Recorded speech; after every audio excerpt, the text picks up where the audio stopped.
사무엘상 계속 보겠습니다. 14장입니다. 14장 이제 뒷부분인데요. 끝까지 오늘 같이 보겠습니다. 사무엘상 14장 36절부터 마지막인 52절입니다.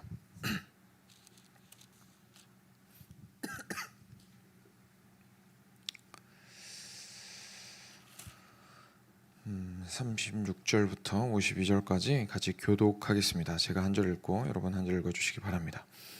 사울이 이르되 우리가 밤에 블레셋 사람들을 추격하여 동틀 때까지 그들 중에서 탈취하고 한 사람도 남기지 말자. 무리가 이르되 왕의 생각에 좋은 대로 하소서 할 때에 제사장이 이르되 이리로 와서 하나님께로 나아가사이다 하매 사울이 하나님께 묻자오되 내가 블레셋 사람들을 추격하리이까 주께서 그들을 이스라엘의 손에 넘기시겠나이까 하되 그날에 대답하지 아니하시는지라. 사울이 이르되 너희 군대의 지휘관들아 다 이리로 오라. 오늘 이 죄가 누구에게 있나 알아보자. 이스라엘을 구원하신 여호와께서 살아계심을 두고 맹세하노니 내 아들 요나단에게 있다 할지라도 반드시 죽으리라 하되 모든 백성 중 한 사람도 대답하지 아니하매 이에 그가 온 이스라엘에게 이르되 너희는 저쪽에 있으라. 나와 내 아들 요나단은 이쪽에 있으리라. 백성이 사울에게 말하되 왕의 생각이 좋은 대로 하소서 하니라. 이에 사울이 이스라엘의 하나님 여호와께 아뢰되 원하건대 실상을 보이소서 하였더니 요나단과 사울이 뽑히고 백성은 면한지라. 사울이 이르되 나와 내 아들 요나단 사이에 뽑으라 하였더니 요나단이 뽑히니라. 사울이 요나단에게 이르되 내가 행한 것을 내게 말하라. 요나단이 말하여 이르되 내가 다만 내 손에 가진 지팡이 끝으로 꿀을 조금 맛보았을 뿐이오나 내가 죽을 수밖에 없나이다. 사울이 이르되 요나단아 내가 반드시 죽으리라. 그렇지 않으면 하나님이 내게 벌을 내리시고 또 내리시기를 원하노라 하니 사울에게 말하되 이스라엘의 이 큰 구원을 이룬 요나단이 죽겠나이까. 결단코 그렇지 아니하니이다. 계심을 두고 맹세하옵나니 그의 머리털 하나도 땅에 떨어지지 아니할 것은 그가 오늘 하나님과 동역하였음이니이다 하여 백성이 요나단을 구원하여 죽지 않게 하니라. 사울이 블레셋 사람들 추격하기를 그치고 올라가매 블레셋 사람들이 자기 곳으로 돌아가니라. 사울이 이스라엘 왕위에 오른 후에 사방에 있는 모든 대적 곧 모압과 암몬 자손과 에돔과 소바의 왕들과 블레셋 사람들을 쳤는데 향하는 곳마다 이겼고 용감하게 아말렉 사람들을 치고 이스라엘을 그 약탈하는 자들의 손에서 건졌더라. 사울의 아들은 요나단과 이스위와 말기수아요. 그의 두 딸의 이름은 이러하니 맏딸의 이름은 메라비요 작은 딸의 이름은 미갈이며 사울의 아내의 이름은 아히노아미니 아히마아스의 딸이요 그의 군 사령관의 이름은 아브넬이니 사울의 숙부 넬의 아들이며 사울의 아버지는 기스요 아브넬의 아버지는 넬이니 아비엘의 아들이었더라. 함께 읽겠습니다. 사울이 사는 날 동안에 블레셋 사람과 큰 싸움이 있었으므로 사울이 힘센 사람이나 용감한 사람을 보면 그들을 불러 모았더라. 아멘. 네, 계속해서 저희 사무엘상 통해서 사울의 행적들을 살펴보고 있습니다. 뒷부분을 먼저 간략하게 좀 보면요, 사울에 대한 전체적인 평가를 내리고 있죠. 방금 저희가 마지막에 읽었던 부분입니다. 47절부터 52절까지. 어제 설교 때도 제가 짧게 말씀을 드렸지만 사울이 다 잘못한 건 아니었고 큰 잘못들을, 정말 핵심적인 잘못들을 함으로써 몰락하기는 했지만, 그래서 군대 장관으로서 그 이스라엘 백성들을 이끌어서 새로운 가나안 땅에 계속해서 정착해 나가고, 그리고 이방 민족들과 하나님을 모르는 민족들을 정복하고 몰아내는 그 과정에 분명히 공은 있긴 있었습니다. 그래서 실제로 그 전쟁들을 이끌어 나갔던 그 모습들을 저희가 보게 되고요. 그리고 가족들에 대한 이야기와 군 사령관에 대한 이야기가 나옵니다. 그리고 52절 마지막 절에 보면 사울이 큰 싸움이 항상 있으니까 중요한 그 인재들을, 함께 싸울 수 있는 힘과 능력이 있는 자들을 불러 모으는 작업들을 또 계속 했던 것들을 보게 됩니다. 그래서 계속해서 이 나라가 어느 정도의 틀을 갖춰가게 되고 부강해져가는 그 시작점에 있었다라는 것은 저희가 그래도 부정할 필요는 없을 것 같습니다. 하나님께서 결국은 죄인이라 할지라도, 그리고 하나님께서 사무엘을 통하여서 사울이 크게 잘못하였을 때에 정말 다른 왕을 내가 준비하였다라고 말씀하셨지만 하나님께서는 모든 과정 가운데에서 커다란 당신의 구원 역사는 끝까지 이루어 가십니다. 그래서 사울의 자리가 우리가 볼 때에는 실패이고 우리가 볼 때에는 잘못 이루어진 인사죠.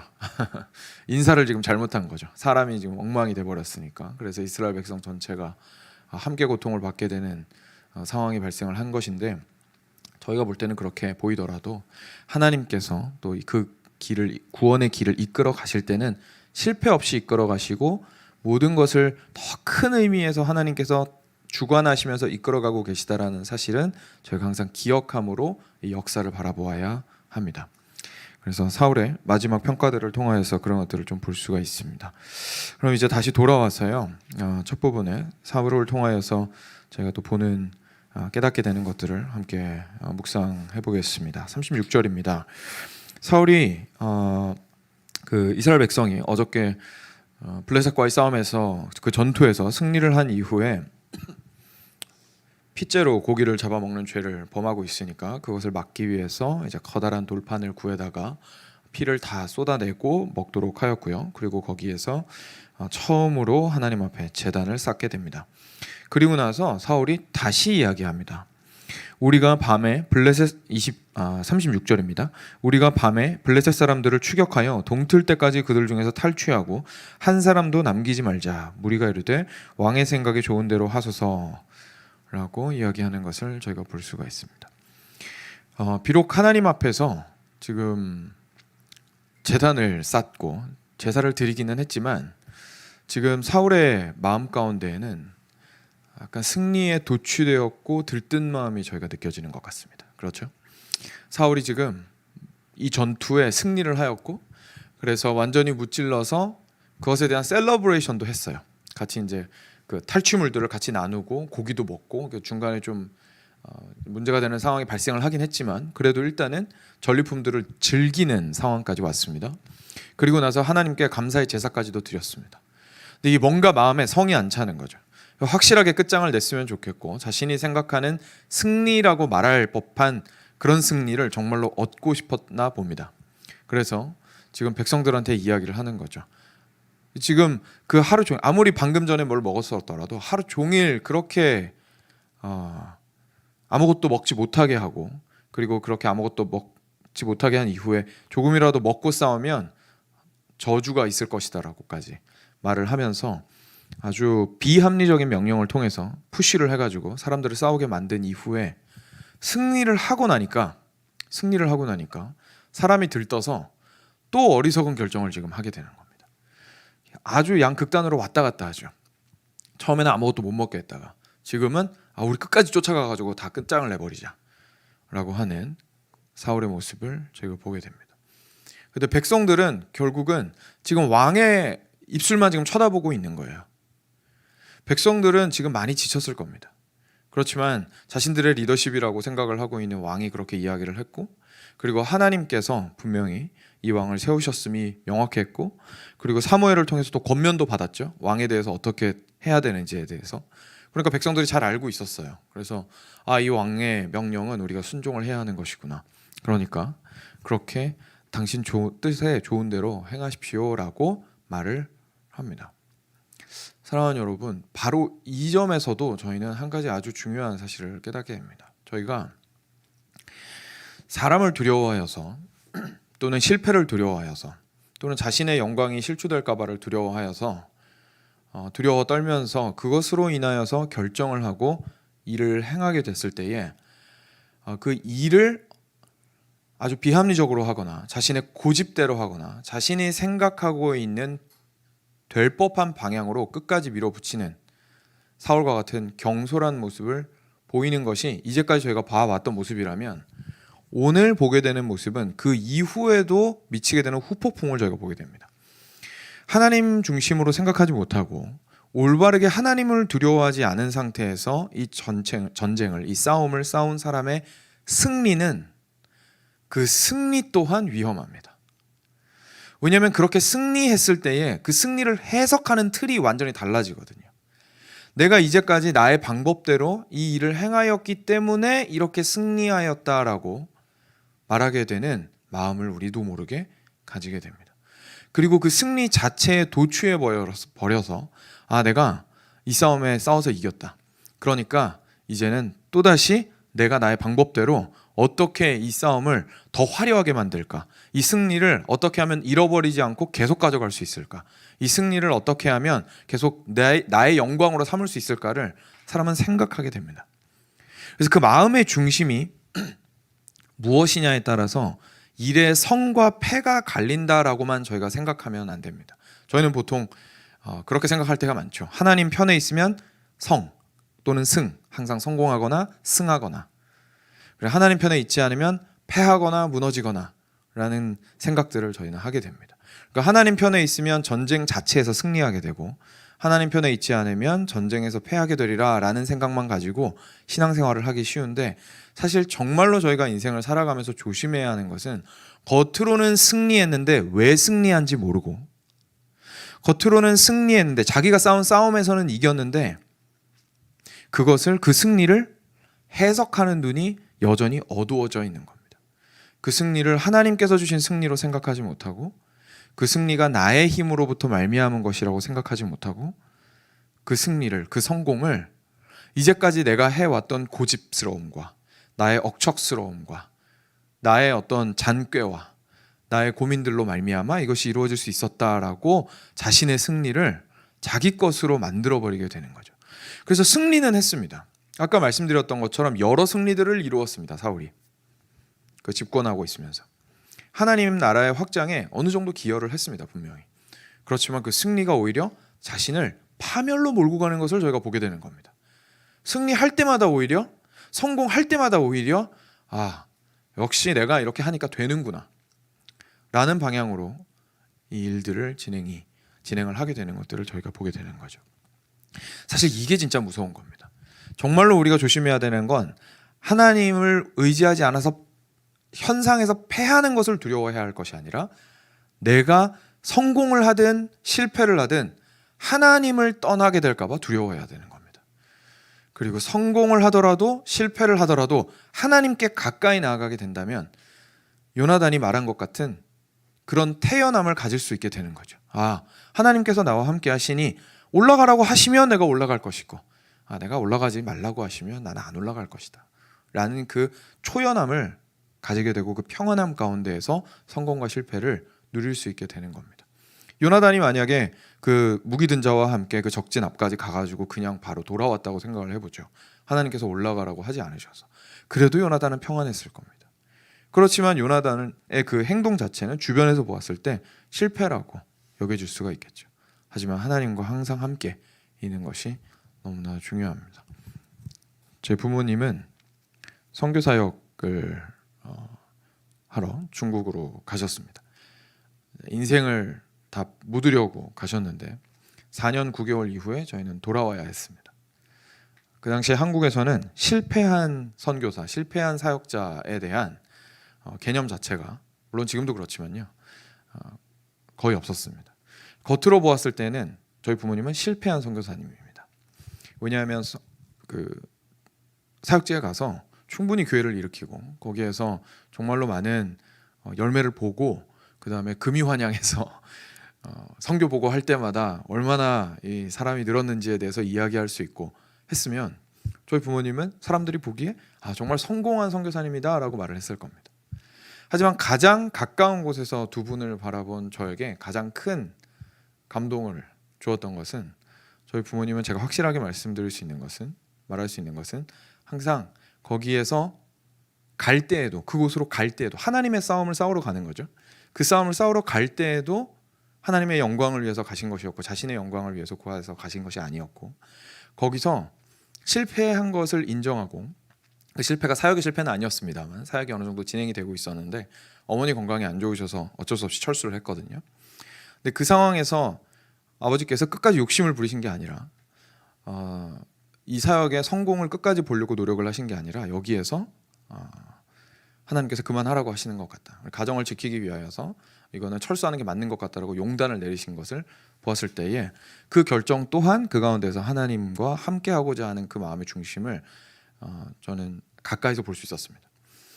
그래서 성공과 실패는, 사람들은 말이 엄청 많습니다. 성공한 사람들은 올라갈 겁니다.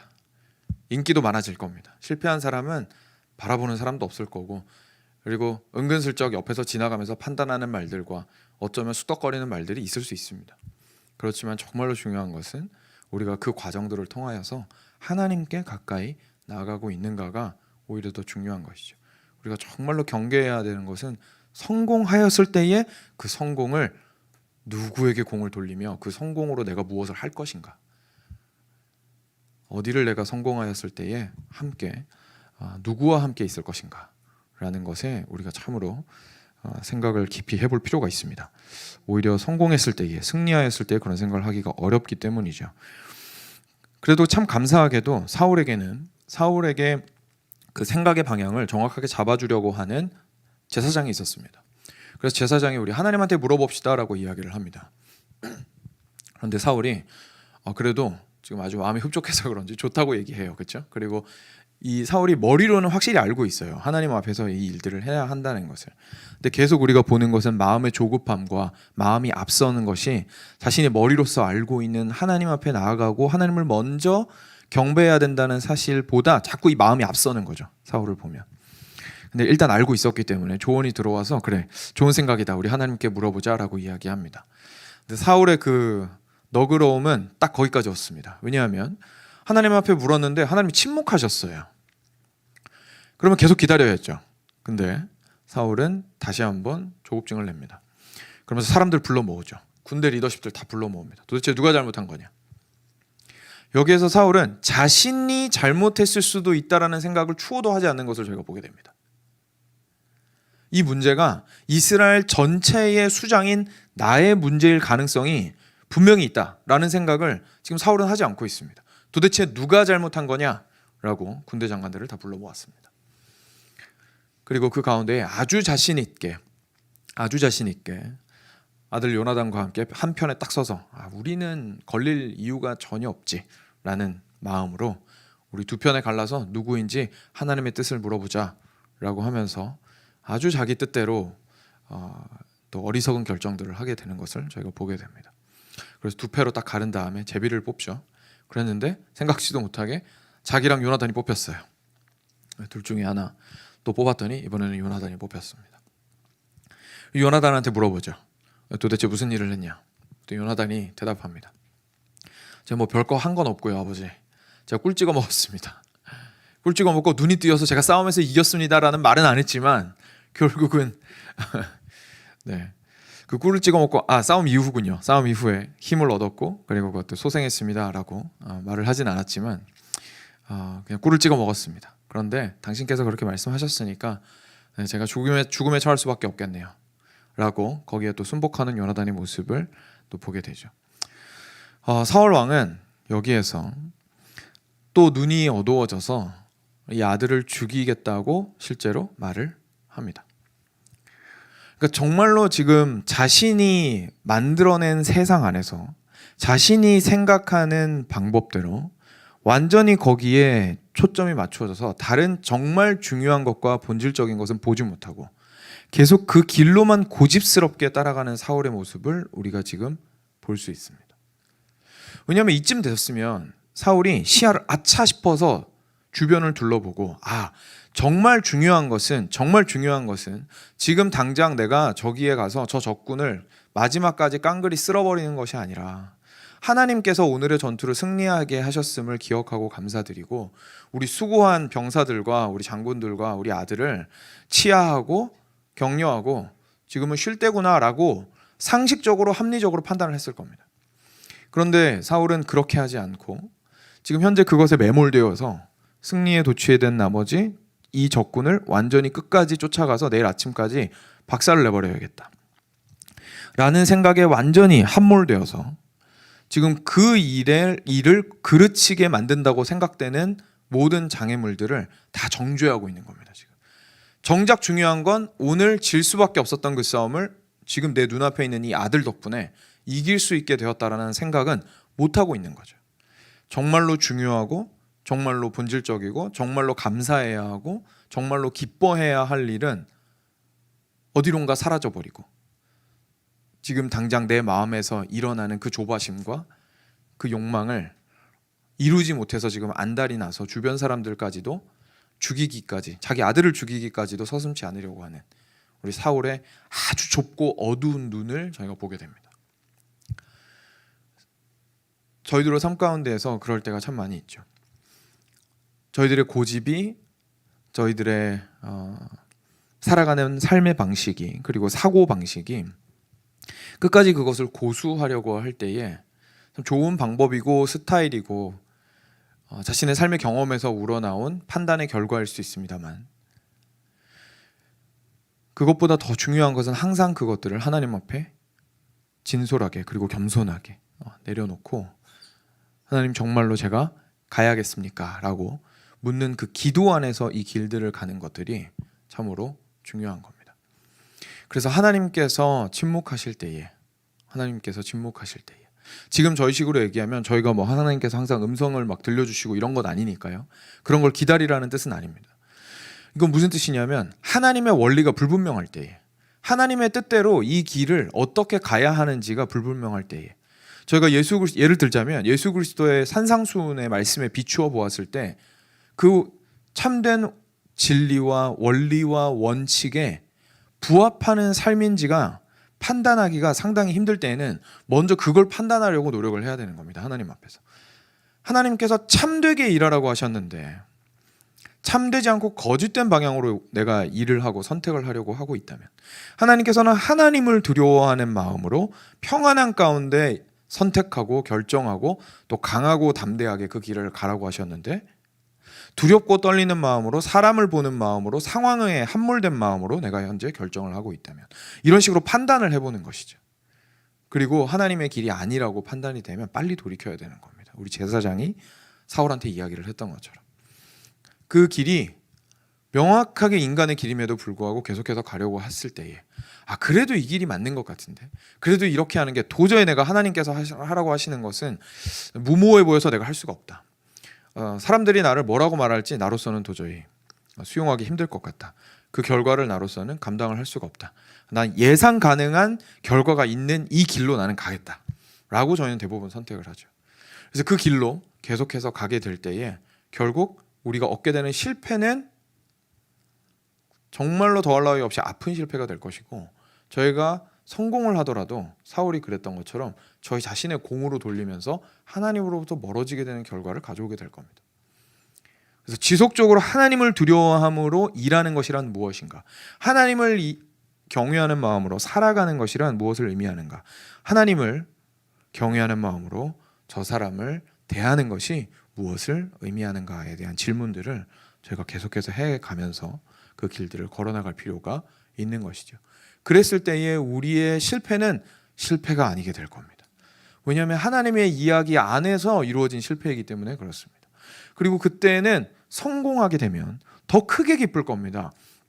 왜냐하면 그 성공으로 말미암아 나는 교만하지 않을 수 있음에도 그 성공의 전리품은 온전히 누리게 되기 때문이죠. 정말로 하나님 감사합니다. 제가 누릴 만한 자가 아닌데 이렇게 누리게 해주시고, 제가 얻을 수 있는 자가 아닌데 이렇게 얻게 해주시고, 여기까지 올 수 있는 자가 아닌데 여기까지 오게 해주시고, 그 어떤 성공도 정말로 하나님께서 허락해 주시지 않았다면 불가능했습니다. 그 겸손한 마음으로 그러면서도 성공을 함께 누리는 자가 될 수 있을 겁니다. 그런 사람의 기쁨이 흘러나갑니다. 자신의 기쁨으로만, 성공으로만 생각하면 그 기쁨은 자신의 테두리 안에서만 가두어져 있을 겁니다. 가장 작은 성공이라 할지라도, 또는 세상적으로 보았을 때에도 누가 봐도 저건 성공한 거다라고 말할 수 있는 성공이라 할지라도, 어떤 수준의 성공이라도 조금이라도 우리의 삶을 흘러나갈 수 있습니다. 분명히. 근데 그것이 거만함으로, 오만함으로, 거들먹거림으로 드러나지 아니하고 함께 기뻐할 수 있는 그런 기쁨이 되는 것은 오로지 하나님을 두려워하는 마음으로 그 성공을 대하였을 때에서야 작은 성공이든 큰 성공이든 그 기쁨이 주변 사람들한테까지도 동일하게 영향을 미치게 되고 함께 기뻐할 수 있는 은혜들이 있게 될 겁니다. 우리가 오늘 아침에 함께 기도할 때에는 그래서 사울의 이 문제에 대해서 정말로 저희가 좀 진지하게 살펴보고 생각을 했으면 좋겠습니다. 과연 나의 삶은 앞으로도 이제 다윗 이야기도 계속 나올 텐데요. 요나단이나 다윗과 같이 정말로 하나님 중심으로 생각을 하여서 현재의 실패와 성공을 해석하고 받아들이고 있는 것인가? 아니면 정말 나의 중심으로 이제까지 살아왔기 때문에 얻게 된 이 실패와 성공에 대해서 나는 지금 해석을 하고 있는 것인가? 라는 것들을 좀 살펴보는, 자신의 마음을 살펴보고 삶을 돌아보는 그런 기도들을 함께 드리기를 원합니다. 그랬을 때에 하나님께서 깨닫게 해주시는 것들이 있으리라 믿습니다. 네, 방금 말씀드린 그 기도 제목을 가지고 먼저 자기 자신이 이제까지 마음에 스트러글링 하고 있었던 혹시나 해석되지 않는 또는 받아들이기 힘든 실패와 그리고 또는 나를 교만하게 만들었던 또는 지금 그때는 좋았지 라고 말하게 되는 그 옛적 성공이 혹시나 있다면 그것들을 하나님 앞에서 어떤 눈으로 바라보아야 하겠습니까? 라고 오늘 말씀에 비추어서 주님 앞에 기도하는 시간 가지겠습니다. 함께 기도하겠습니다.